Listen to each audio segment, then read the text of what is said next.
গত বছর 9 আগস্ট আরজিকরের ঘটনায় শুধু এ রাজ্য নয় গোটা দেশ জুড়ে তোলপাড় হয়েছিল।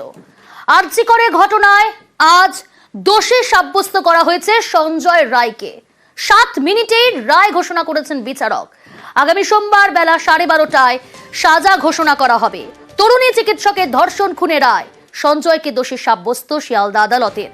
5 মাস পর আরজিকরের রায় 9 আগস্ট 2024। আরজিকরে ধর্ষণ খুন পরদিনই সঞ্জয়কে গ্রেফতার করে কলকাতা পুলিশ, আর আজ তাকে দোষী সাব্যস্ত করা হয়েছে। কি সাজা দেওয়া হবে আগামী সোমবার, কি সাজা ঘোষণা করবেন বিচারক, সেদিকে অবশ্যই আমরা প্রত্যেকে তাকিয়ে রয়েছি। ইতিমধ্যেই আমরা জানি বিভিন্ন জেলা, শুধুমাত্র কলকাতাবাসী নয়, বিভিন্ন জেলার বাসিন্দারা তারা সরব হয়েছেন, পথে নেমেছেন, দীর্ঘ আন্দোলন আমরা দেখেছি।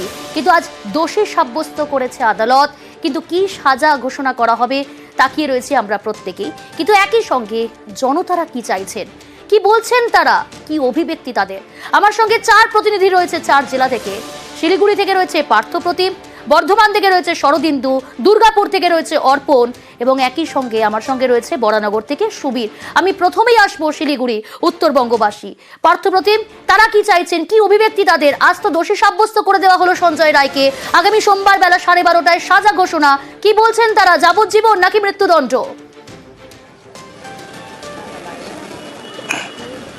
একেবারে তাই, সেই প্রশ্ন আমি আজ তো দোষী সাব্যস্ত হলো সঞ্জয় রায় আরজিকর কাণ্ডে। আপনারা কি চাইছেন? শাস্তি হওয়াটাই। ফাঁসি। আরো কয়েকজনের সঙ্গে কথা বল, কি চান? আমরা ফাঁসিই চাই। মানে যাবজ্জীবন নয়, যাবজ্জীবন নয়, ফাঁসি। অপরাধ এই মানে যাতে অন্য কেউ আর এই ওটা যেন না কোনো ফাঁসি। আপনি ফাঁসির থেকেও যদি কঠিন কিছু সাজা থাকে আমার মনে হয় সেটাই দরকার। কারণ সবাই দেখুক যে এর পরিণতি কি হতে পারে, যে এরকম জঘন্য অপরাধ কেউ পরবর্তীকালে করবার সাহস না পায়। আর এত তাড়াতাড়ি এত দ্রুত যে এর মানে এই ব্যাপারটা আমাদের সামনে চলে এসছে প্রকাশ্যে শাস্তি দেওয়ার জন্য, তাই সেটা নিয়ে আমরা রাজ্য সরকারের কাছে খুব খুশি। কারণ আমরা চাই যে ফাঁসির থেকেও যদি ভয়ানক কিছু শাস্তি থাকে, অর্থাৎ দৃষ্টান্তমূলক শাস্তি চাইছেন শিলিগুড়িবাসী। এবার চলে যাব শরদিন্দু রয়েছে বর্ধমান থেকে। সেখানকার বাসিন্দারা কি চাইছেন, ফাঁসি নাকি যাবজ্জীবন? শরদিন্দু, বাসিন্দারা কি বলছেন? আজ তো দোষী সাব্যস্ত করে দেওয়া হলো সঞ্জয় রায়কে। সোমবারের অপেক্ষায় আমরা রয়েছি, সাজা ঘোষণা করবেন বিচারক। কিন্তু কি চাইছেন তারা?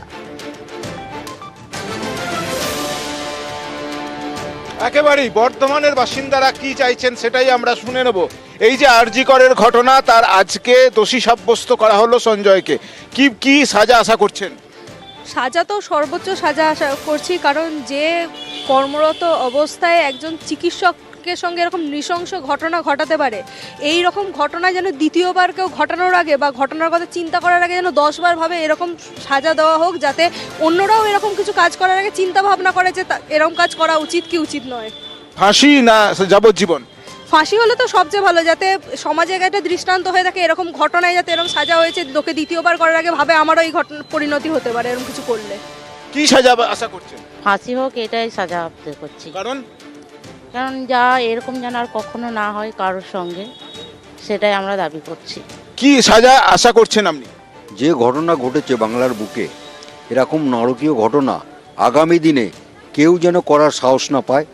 যে হাসপাতালের ভেতর ঢুকে কর্মরত অবস্থায় যে কোনো একজন চিকিৎসককে যে নৃশংসভাবে খুন করা হয়েছে, সেই খুনের জন্য যিনিকে আসামি সাব্যস্ত করা হয়েছে, তার শুধু মৃত্যুদণ্ড নয়, তার থেকে যদি অধিক কোনো সাজা থাকে সেটাই আশা করছি। কারণ এমন দৃষ্টান্ত সাজা হোক আগামী দিনে এই ধরনের কাজ কেউ যেন করতে সাহস না পায়, এই দৃষ্টান্ত কোর্টের কাছে আশা করছি। দৃষ্টান্তমূলক শাস্তি হোক একেবারে শরদিন্দু। এবার আপনাদের নিয়ে যাই বরানগর। সেখানকার বাসিন্দারা কি বলছেন? আমার সঙ্গে রয়েছে সুবীর। সুবীর, বরানগরের বাসিন্দারা কি চাইছেন, ফাঁসি নাকি মৃত্যুদণ্ড নাকি যাবজ্জীবন কারাদণ্ড, কি চাইছেন তারা? একদমই বরানগরবাসী যারা রয়েছেন, যারা এলাকার মহিলা রয়েছেন, একদম সরাসরি তাদের কাছে চলে যাব। বলছি যে কি চাইছেন আজকে এই যে ঘটনা, কি চাইছেন আপনারা? আমরা চাইছি সর্বোচ্চ যেটা শাস্তি, ফাঁসি হোক। ফাঁসি চাইছি।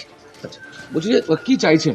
আমরা চাইছি, আমরা যে নিউজে যা দেখলাম সেই দেখে আমি মনে ভাবলাম যে এটা একটা কঠিনতম একদম পুরো আমরা মৃত্যুদণ্ড চাইছি, কারণ পরবর্তীকালে এর মৃত্যুদণ্ড না হলে পরবর্তীকালে আবার যে দোষ করবে সে ছাড়া পেয়ে যাবে।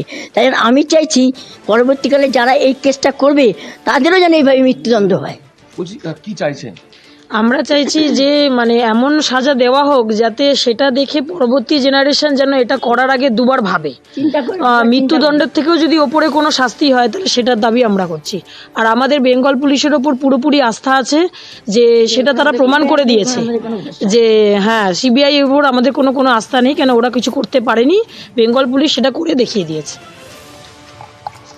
একেবারে সুবীর, সর্বোচ্চ শাস্তি চাইছেন বরানগরবাসী, দুর্গাপুরবাসী তারা কি চাইছেন আসুন। অর্পণ রয়েছে আমার সঙ্গে দুর্গাপুর থেকে সরাসরি।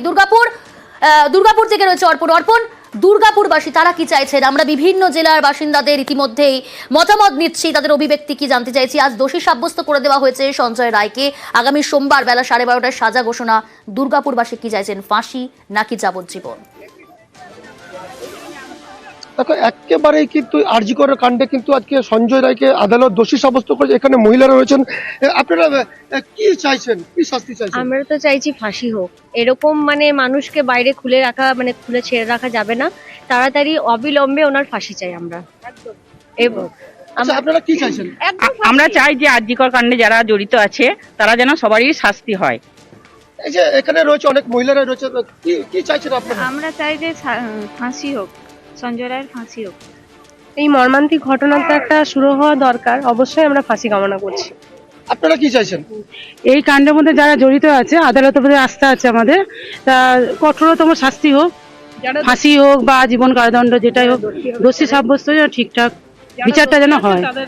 হ্যাঁ, অর্থাৎ প্রত্যেকেই রয়েছেন এখানে, কিন্তু প্রত্যেকেই সাজা চাইছেন এবং ফাঁসি চাইছেন এখানকার দুর্গাপুরের মানুষ। অর্থাৎ প্রত্যেকেই সর্বোচ্চ শাস্তি, ফাঁসি চাইছেন, দৃষ্টান্তমূলক শাস্তি চাইছে বঙ্গবাসী। তারা বলছেন এমন শাস্তি দেওয়া হোক আগামী দিনে কেউ এই ধরনের কাজ করার আগে যেন ভাবতে পারে যে তাকে দৃষ্টান্তমূলক শাস্তির মুখে পড়তে হবে। তাই দৃষ্টান্তমূলক শাস্তি চাইছেন, সর্বোচ্চ শাস্তি, ফাঁসি চাইছেন আমজনতা। বিভিন্ন জেলা বাসিন্দাদের মতামত তুলে ধরলাম। আর এই আরজি করের রায় নিয়ে কি বলছেন রাজনৈতিক নেতারা, শুভেন্দু অধিকারী, কুণাল ঘোষ, তাদের মতামত শুনে নিই। এটা খুব মর্মান্তিক ইস্যু এবং এক্ষেত্রে খুব পরিষ্কার আমার অন্তত স্ট্যান্ড, সঞ্জয় রায় হয়তো দোষী, কোর্ট একে দোষী সাব্যস্ত করেছেন, ক্যাপিটাল পানিশমেন্টই হয় এসব সাজাতে। এটা একটা আংশিক বিচার এবং আমি মনে করি ইনভেস্টিগেটিং এজেন্সি, জুডিশিয়ারি, তাদেরকে এটা দেখা উচিত। ডিএনএ রিপোর্ট এসছে, এটা একজনের দ্বারা হয়নি, ফরেন্সিকের যে রিপোর্ট এসছে তাতে ধস্তাধস্তির কোনো চিহ্ন নেই, পানিশমেন্ট ডিক্লেয়ার। এটাকে ওয়েলকাম করে এই অমীমাংসিত বিষয়গুলি নিয়ে এর নিষ্পত্তি হওয়া উচিত। এই সঞ্জয় রায়কে ধর্ষণ এবং হত্যা আরজি করেন মহামান্য আদালত দোষী সাব্যস্ত করলেন। তাতে এটা প্রমাণ হলো যে আরজি করে 24 ঘন্টার মধ্যে কলকাতা পুলিশ যাকে গ্রেফতার করেছিল সেই গ্রেফতারই একদম সঠিক ছিল এবং কলকাতা পুলিশের তদন্ত, গ্রেফতার, অনুসন্ধানের অভিমুখ একেবারে ঠিক ছিল। সিবিআই তদন্তেও কলকাতা পুলিশের গ্রেফতারিটাই মান্যতা পেয়েছে।